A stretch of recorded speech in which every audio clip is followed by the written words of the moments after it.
utile et nécessaire, c'est que en psychologie positive, on met l'accent sur les émotions positives et les relations entre les personnes qui créent ensuite une motivation et qui vont stimuler la performance. Donc ça, c'est une base, d'accord? Alors on peut l'étudier pendant 2 plombs, ça, 2 jours entiers, même plus. Là, aujourd'hui, juste le message, c'est le plus important, c'est les émotions positives, les relations positives, qui créent ensuite l'ambiance de travail et les attentes qui répondent aux attentes. Ce qu'il faut, en fait, en psychologie positive, on a quelques personnalités. Et on a Barbara Fredrickson, je ne sais pas si vous connaissez, qui, elle, s'intéresse aux émotions positives et qui dit que les émotions positives vont créer de la résonance entre 2 personnes, c'est-à-dire une sorte d'accord, une sorte d'adéquation entre 2 personnes et une envie d'aller plus loin ensemble. Alors ça veut dire qu'ils vont le faire d'ailleurs, hein. Mais en tout cas, ça peut aider pour le travail, pour travailler ensemble. Ensuite, vous avez Lozada, Martial Lozada, qui lui dit que les relations positives créent de la performance. Il publie là-dessus, c'est son gros truc. Et puis vous avez Ilona Boniwell, qui est accessible parce qu'elle est en France et c'est elle qui m'a formée à la psychologie positive, qui dit que c'est la fréquence et non l'ampleur des événements heureux, donc la fréquence, qui va créer du bien-être au travail. Donc c'est intéressant d'avoir ces bases. Alors ensuite, ce que l'on sait en psychologie positive, c'est que les recherches disent aussi que celles et ceux qui réussissent le mieux sont des gens qui connaissent leurs capacités, qui les développent et qui innovent même autour. Ensuite, le deuxième point, c'est que ce sont des personnes qui vont construire leur vie à partir de leurs capacités, de leurs talents, de leurs forces. D'accord ? Et ensuite, le troisième point, c'est que ils sont légèrement au-dessus, ils agissent légèrement au-dessus de leur niveau habituel de performance. Ils ne vont pas chercher une cible lointaine, un objectif irréalisable. Ils sont dans le possible, dont je parlais tout à l'heure. Donc on a, pour motiver nos équipes ou se motiver soi-même, on a 4 grands axes en psychologie positive. On a l'axe du bien-être hédonique, on appelle ça comme ça, qui est en fait un bien-être basé sur des émotions positives, sur des gratifications, sur la reconnaissance de ses pairs, des objectifs réalisables, des relations harmonieuses, respectueuses dans l'entreprise. Alors ça veut dire quoi? Ça veut dire que le bien-être dépend du résultat obtenu pour ce bien-être hédonique. Ensuite, nous avons un autre axe qui est le bien-être eudémonique. Alors, le bien-être démonique, en fait, ça dépend de l'engagement et en fait, c'est les gens prennent leur plaisir et leur bien-être dans l'engagement de nouvelles expériences. Ils ont besoin de challenge. Je suis à 80% là-dedans. Hein. Ils ont besoin de challenge, ils ont besoin de s'engager dans des choses nouvelles, dans des nouvelles expériences ce qui va leur apporter du plaisir, ce n'est pas le résultat, mais c'est le chemin. Donc on parle souvent de chemin pour le bien-être eudémonique. Voilà. Et ils aident aussi les autres à progresser, donc ils provoquent les changements. Voilà, pour le bien-être démonique en gros. Ensuite, nous avons le flow. Alors, je vous ai mis un tableau. Ce qu'il faut, c'est regarder notre petit copain là-haut, là, Gaston.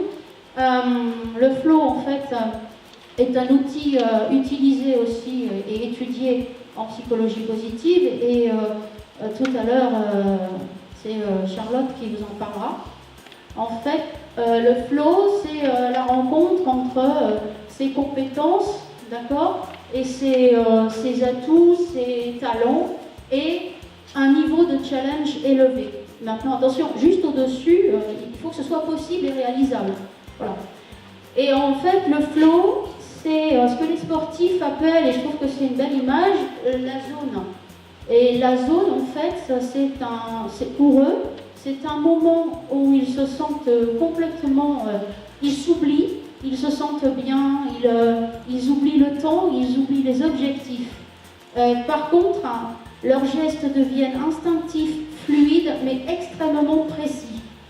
Alors c'est intéressant pour les psychos positifs et les neurologues et tout qui ont étudié ça justement.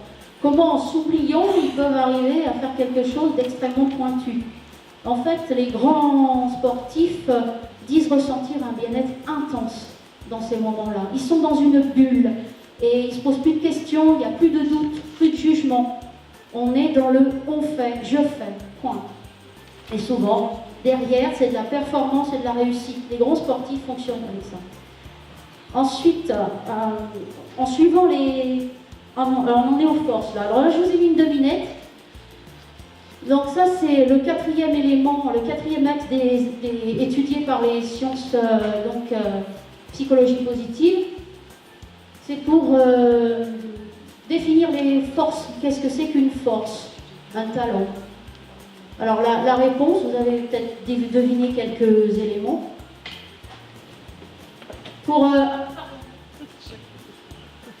La réponse, c'est que pour Alex Linley, qui est celui qui étudie le plus la force, en fait, c'est une capacité préexistante, authentique et énergisante. D'accord? Donc on n'est plus du tout sur la compétence là, on est sur quelque chose qui vient de l'enfance, que vous faites depuis longtemps, ou que vous avez oublié, mais qui vous faisait un plaisir immense quand vous étiez enfant. Donc les forces sont en fait des choses qui vraiment viennent, enfin des talents qui viennent d'avant. Alors vous pouvez être expert comptable dans une entreprise, mais être talentueux, comme on l'a vu avec Gauthier tout à l'heure, il est là Gauthier, pour vous exprimer correctement et clairement et avoir un certain talent. Après, je ne sais pas si Gauthier a été formé, là ça devient une compétence. Voilà. En fait, ce que l'on sait, c'est que, dommage que ce soit fou, mais enfin bon, vous reconnaissez Astérix et Obélix.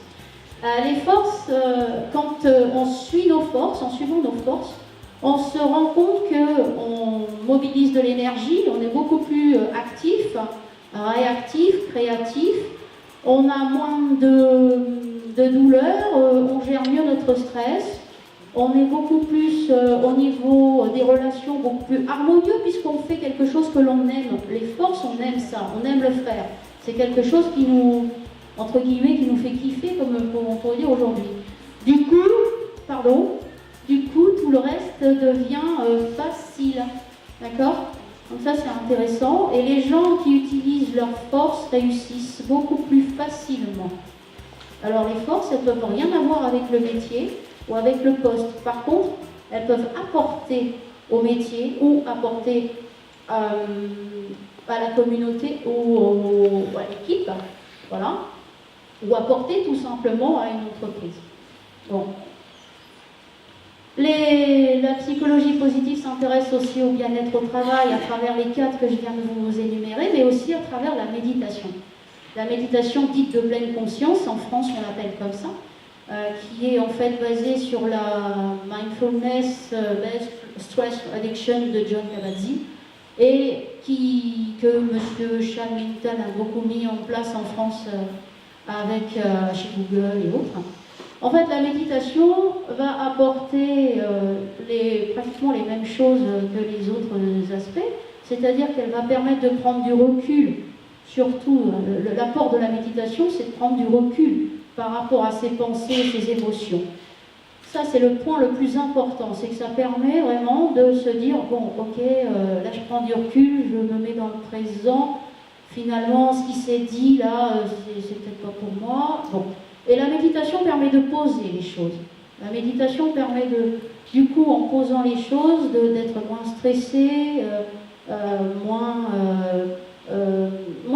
se comparer aussi aux autres. Voilà, alors, moi je pratique depuis plusieurs années, bien sûr, mais quand j'en vais dans les entreprises, je fais des initiations.